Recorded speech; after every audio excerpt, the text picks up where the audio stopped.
Bismillahirrahmanirrahim. Assalamualaikum warahmatullahi wabarakatuh.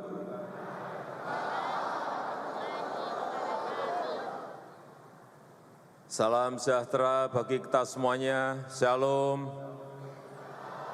Om Swastiastu. Namo Buddhaya, salam kebajikan, Rahayu. Salam Pancasila. Merdeka! Merdeka! Merdeka!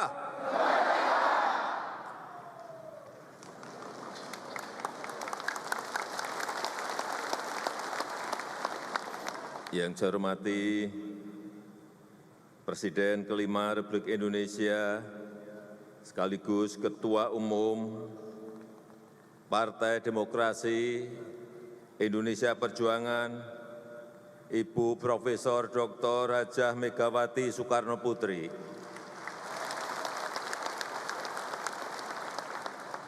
yang saya hormati Wakil Presiden Republik Indonesia, Bapak Kiai Haji Ma'ruf Amin,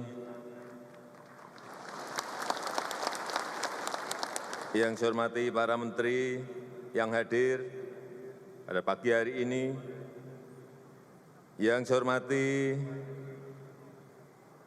Sekjen beserta seluruh pengurus Dewan Pimpinan Pusat,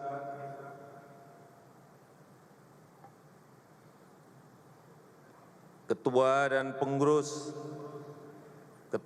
jajaran pengurus DPD, Ketua dan jajaran pengurus DPC, Ketua dan jajaran pengurus PAC, Ketua dan jajaran pengurus ranting, Ketua dan jajaran pengurus anak ranting, serta seluruh saya partai dan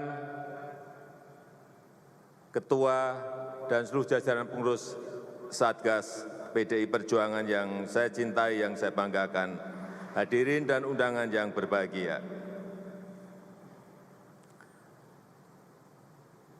Pertama-tama, atas nama pemerintah, masyarakat, bangsa dan negara, saya mengucapkan selamat ulang tahun ke-50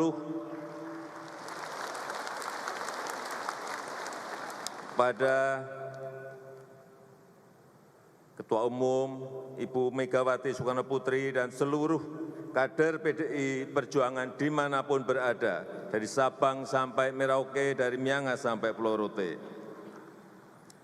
Di usia emas setengah abad 50 tahun, PDI Perjuangan telah menjadi partai yang matang karena telah melewati jalan panjang, pahit getir, jatuh bangun untuk mencapai sebuah partai yang besar seperti saat ini.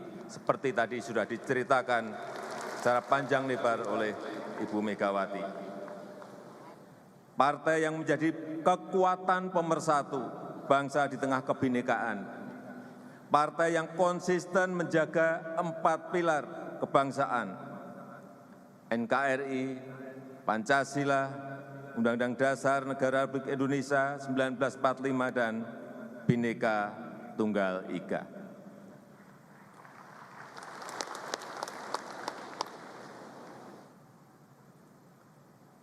Ibu Megawati, Bapak Ibu sekalian, seluruh kader PDI Perjuangan yang saya hormati. Tahun 2022 kemarin adalah tahun yang sangat sulit. Tahun yang sangat sulit bagi dunia maupun bagi seluruh negara yang ada di dunia ini. Tapi kita sepertinya tidak merasakan. Karena kita memang masih tumbuh pada posisi yang normal ekonomi kita. Tahun kemarin adalah tahun turbulensi ekonomi yang sulit dihitung, sulit diprediksi. Dan tahun ini akan jauh lebih sulit bagi dunia.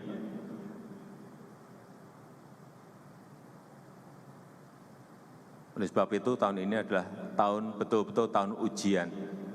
bagi kita. Kalau kita ingat tahun 97-98, banyak negara yang jatuh termasuk Indonesia menjadi pasiennya IMF. Tahun ini, baru saja tadi pagi saya telepon Menteri Keuangan, berapa sih yang menjadi pasien IMF per hari ini? 16 negara sudah menjadi pasien IMF.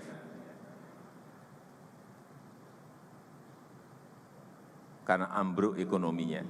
Dan 36 negara antri di depan pintunya IMF. Karena juga sudah tidak memiliki kekuatan ekonomi di dalam negerinya.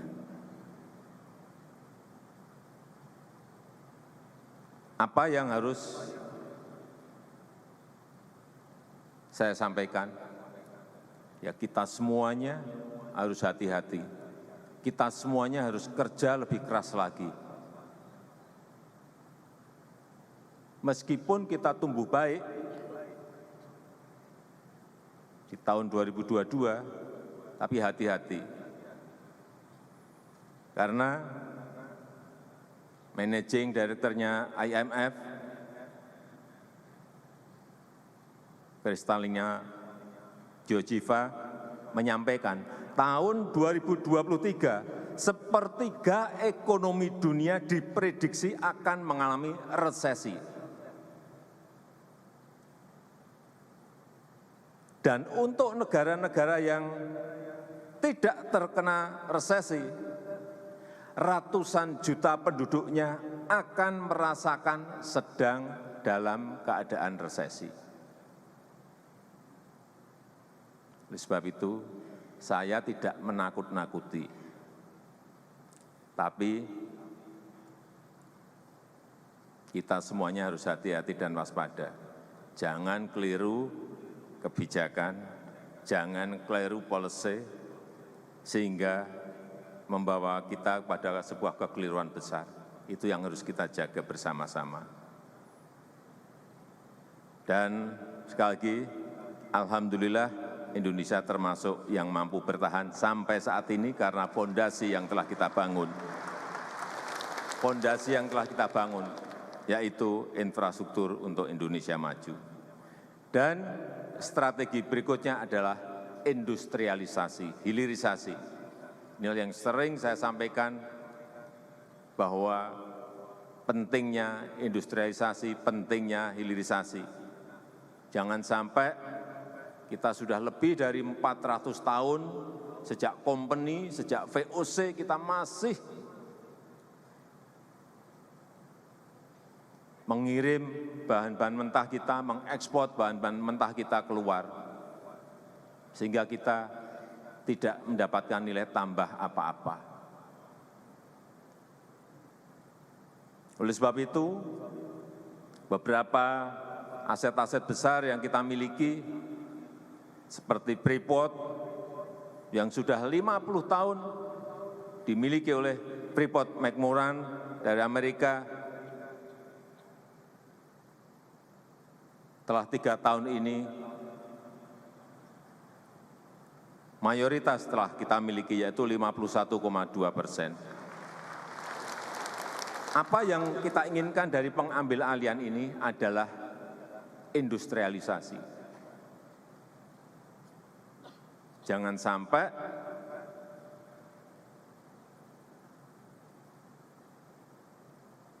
tambangnya ada di negara kita, di Papua, smelter industrinya ada di Spanyol. Kita nggak dapat apa-apa. Pajak hanya dapat sedikit, royalti juga dapat sedikit, dividen dapat sedikit, lapangan kerja juga nggak dapat. Inilah yang harus kita balik, bahwa bahan-bahan mentah yang kita miliki, baik tambang, pertanian, perkebunan, semuanya harus dihilirisasi agar nilai tambah berada di dalam negeri. Dan saya senang, baru saja saya datang ke Grasberg di Freeport, 98% pekerjanya adalah warga negara Indonesia, 98% sekarang ini, dan 41% adalah dari tanah Papua. Ini yang luar biasa. Kemudian juga blok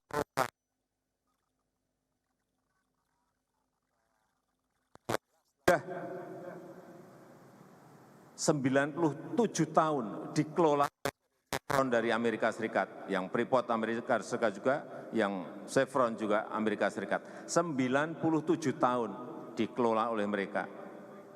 Dan saat ini sudah 100% diambil alih oleh kita sendiri dan dikelola oleh Pertamina.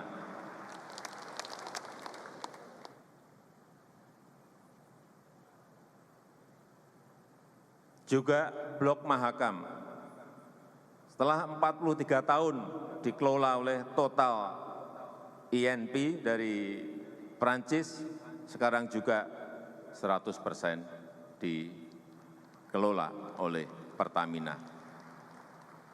Apa yang saya lihat di lapangan, seperti Rokan 100% sekarang tenaga kerjanya semuanya dari Indonesia. Dan kemarin ada tambahan lagi 12.500 pekerja baru di Blok Rokan, karena kita ingin mengebor lebih banyak lagi sumur-sumur yang ada. Tetapi pekerjaan besar kita bukan ada di situ. Setelah menguasai ini, pekerjaan besar ke depan yang ingin kita lakukan adalah bagaimana membangun sebuah sistem besar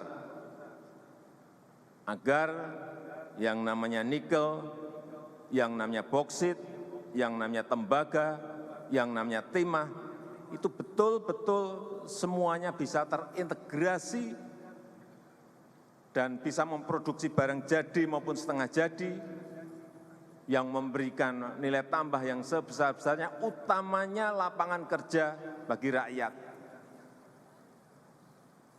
Nikel yang sudah kita stop 3 tahun yang lalu.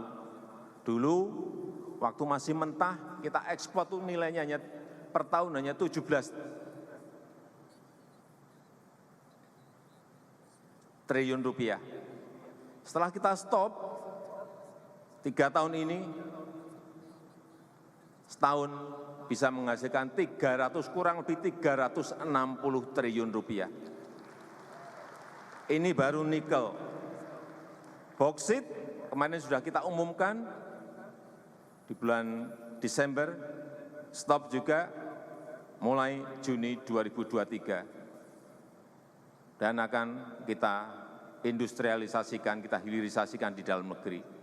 Saya enggak tahu lompatannya, tapi perkiraan kita nanti dari kurang lebih 20 menjadi kurang lebih 60 sampai 70 triliun. Memang ini sebuah pekerjaan yang tidak mudah, mengintegrasikan tidak mudah, karena tambang tembaga ada di Papua, ada di Sumbawa, tambang nikel ada di Sulawesi, di Maluku Utara, di Maluku, dan tambang timah ada di Bangka Belitung, tambang boksit ada di Kalimantan Barat, ada di Bintan, semuanya harus terintegrasi sehingga kita harapkan nantinya ini akan menjadi sebuah ekosistem bagi kendaraan listrik yang ke depan memberikan sebuah masa depan yang cerah, karena seluruh pasar negara-negara membutuhkan mobil listrik ini. Tetapi tentu saja tahapannya akan masuk ke baterai listrik terlebih dahulu. Saya hanya ingin memberikan sebuah bayangan bahwa yang tadi ekspor nikel dari 17 menjadi 360 triliun, itu sebuah angka yang lompatan yang besar sekali. Tetapi apabila nanti menjadi sebuah ekosistem baterai dan ekosistem mobil listrik, itu akan memberikan nilai tambah ratusan kali. Bukan puluhan kali lagi, tapi ratusan kali. Problemnya adalah kita digugat oleh Uni Eropa. Nikel kita digugat oleh Uni Eropa. Dan sudah diputuskan kita kalah. Kita kalah. Tapi saya sampaikan kepada Bu Menteri Luar Negeri, jangan mundur. Karena inilah yang akan menjadi lompatan besar peradaban negara kita. Saya meyakini itu. Terus kita banding. Kalau banding nanti kalah, saya enggak tahu. Ada upaya apa lagi yang bisa kita lakukan. Tapi itulah sebuah perdagangan yang kadang-kadang menekan sebuah negara agar mereka ikut aturan main yang dibuat oleh negara-negara besar, sehingga kalau kita ekspornya, kirimnya hanya bahan mentah, sampai kiamat kita akan menjadi negara berkembang.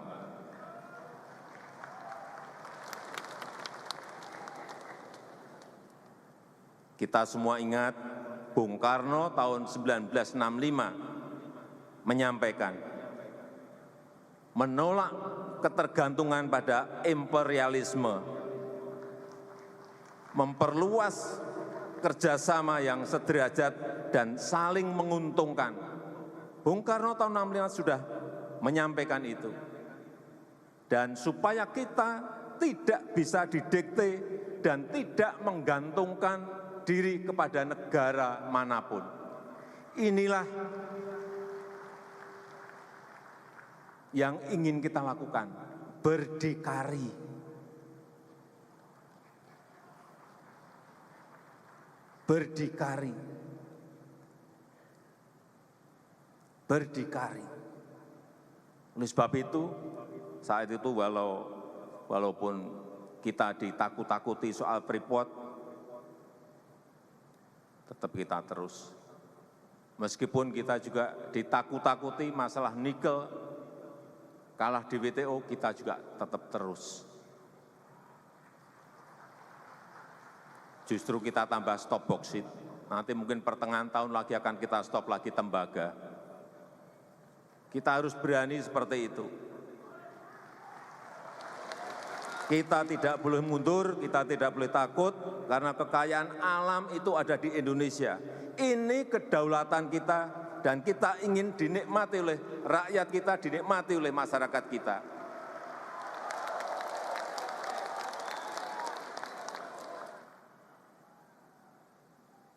Sehingga waktu KTT ASEAN Uni Eropa, saya menyampaikan di dalam forum itu, karena yang menggugat Uni Eropa, pas kita ada KTT, waduh ini kesempatan. Saya menyampaikan, kemitraan itu harus setara. Dan tidak boleh ada pemaksaan. Tidak boleh negara manapun mendikte. Dan tidak boleh negara-negara maju itu merasa bahwa standar mereka lebih bagus dari standar negara kita. Kenapa ini terus saya ulang-ulang?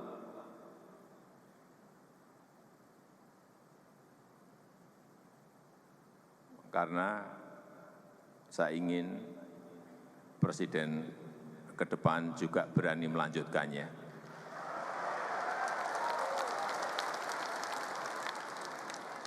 Tidak gampang ciut nyali, tidak gentar demi kepentingan bangsa demi kepentingan negara.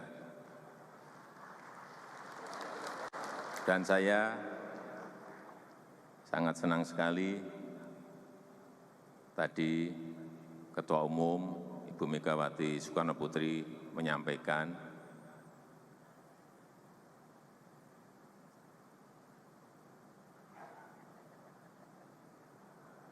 bahwa kader sendiri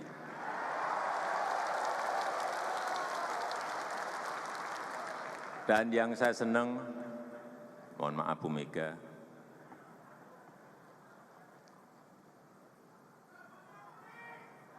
Bu Mega dalam memutuskan itu betul-betul sangat hati-hati,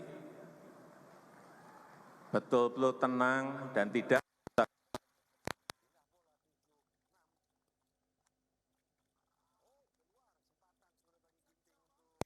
desak dari manapun, tidak goyah. Meskipun namanya sudah di kantongnya Bu Mega.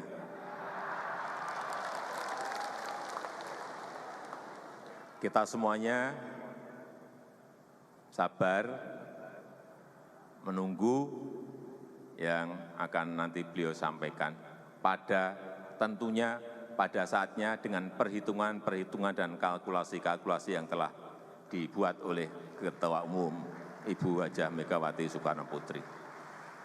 Saya rasa itu yang ingin saya sampaikan. Sekali lagi, selamat ulang tahun ke-50 PDI Perjuangan. Kemudian, yang terakhir, ini juga gagasan Bung Karno untuk pemindahan ibu kota dari Jakarta ke ibu kota Nusantara. Saya akan memberikan gambaran sedikit di layar. Terima kasih. Wassalamualaikum warahmatullahi wabarakatuh. Salam Pancasila. Merdeka! Merdeka! Merdeka!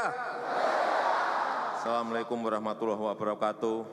Om Santi Santi Santi Om. Namo Buddhaya, salam kebajikan.